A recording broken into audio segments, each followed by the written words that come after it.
today our guests have said or done things that got a lot of people talking, and whether it makes international headlines or just a gossipy group text, we've all been there. Things get twisted, assumptions get made, but the truth is that things are not always what they seem. You know how many times I've done interviews and then I see the headline from my interview and I'm like, I said that?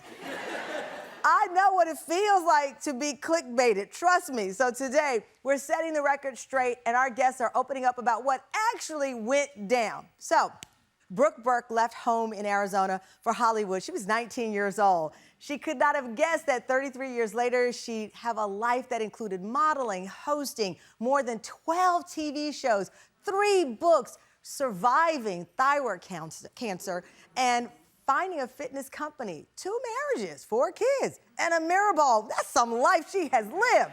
So that mirror ball trophy, yes, shout out to Brooke. So that mirror ball trophy was won back in 2008. You might remember she was paired up with our friend Derek Hough on Dancing with the Stars, right? They were amazing. Well, just 2 weeks ago, Brooke made headlines when she said this: I would have had an affair with him.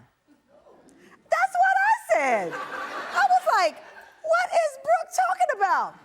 Is there more to this headline? Is there more to the story? Do you want to find out more? Yeah! I do too. In a daytime exclusive, Brooke is setting the record straight on that comment. Brooke Burke, come on out.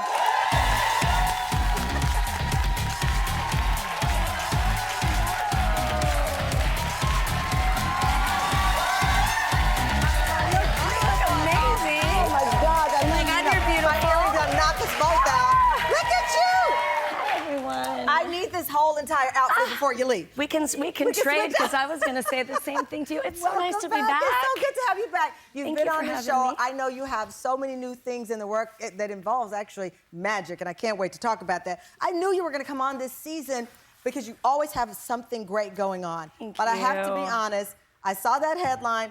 Derek Hough's been on the show. Right, headline. Because Derek has been on the show before. He and Julianne, they taught me to dance here on the set. So I get the magic that he emits, but I would have had an affair with him. You know, isn't it interesting how misunderstood words can be? Leave it to Tamron to clear the air. Thank you, darling. Listen, honestly, it kind of blew me away, too, because it was headline after headline after headline. So Cheryl Burke, girlfriend, like my sister, and when girls get to chatting, you know, it's kind of like a tell-all. And what I was talking about is the chemistry between pro and celebrity. When you're on a show like that, you're dancing, you're breathing, you're in each other's arms, you're learning the dance, the rhythm, the struggle, the challenge, the triumph, the fear that you share when you step out onto that floor. It's an extremely intimate experience. Chemistry, for sure. He's adorable. He's really like my little brother. Saying I would have had an affair, I don't know, maybe I was just chatting. We didn't. Let me just set the record straight. And I was in a faithful marriage. But it's like that dance where you're so close and you're so connected. And that intimacy, you can't fake that. Because you guys, it's a grueling schedule of rehearsing. It's 7 days a week, but can you imagine what you go through in that experience is more than most people go through in a marriage. Wow. You're sharing, you're fighting, you're competing, you're learning, you're failing. You're trying to win together. You're trying to win, you're communicating, you're not communicating, you're fighting, you're laughing, you're crying, you're scared out of your mind. Yeah. So it's all of these human emotions. Yeah. To me, it was extremely sensual. So tell me, though. Sensual, not sexual.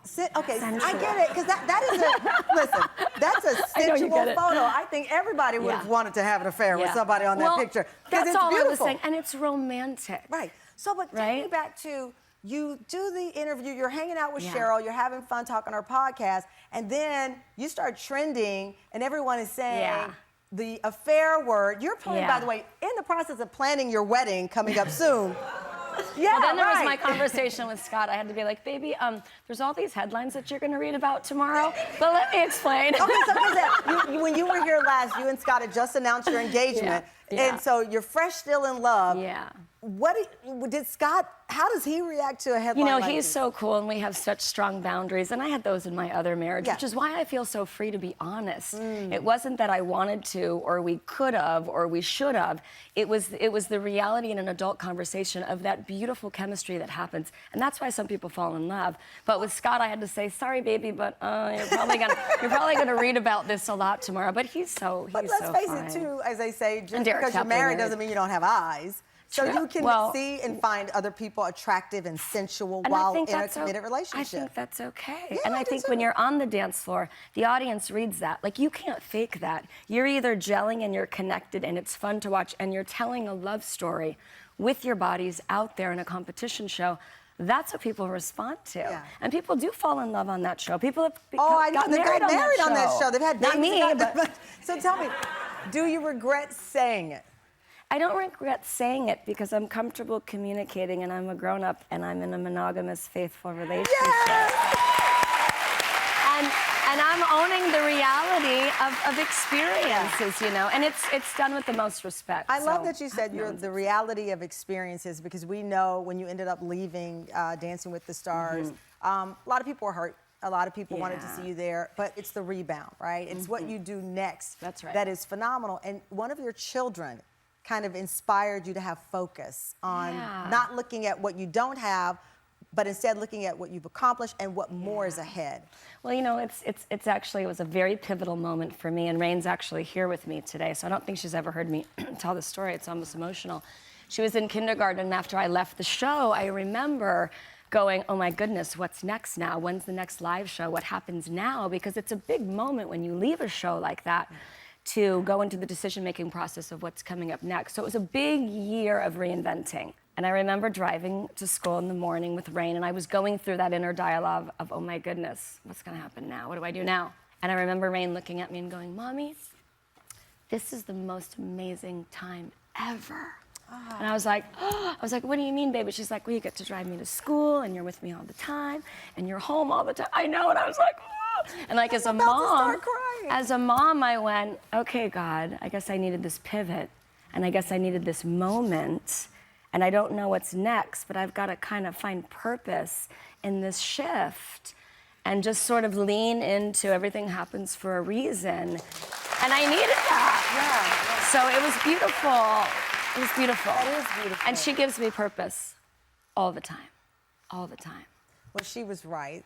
You got a chance to spend that time, and then true to who you are, you now have a new show. Yeah. You've hosted everything from a travel show to all kinds of things. As I said, you've written books, and now you've got this show with Penn Teller. I'm so excited about the show, Tamron.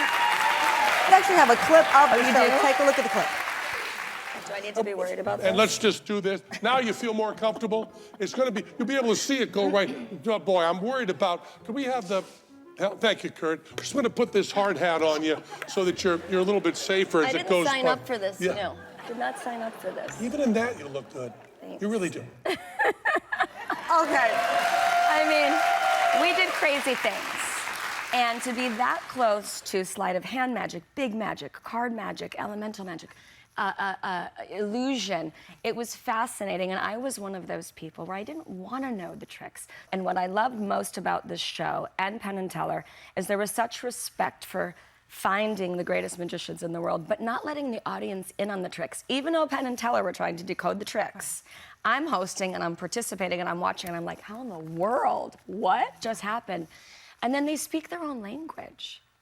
Like, that we don't understand, but magicians understand it, so they speak in code. It was, I can't explain it. Okay, my head is swirling, but I gotta watch this show. But it was so much fun. Well, I at least know that the hard hat trick worked out because you're still here. I'm still here. So we know that it worked out.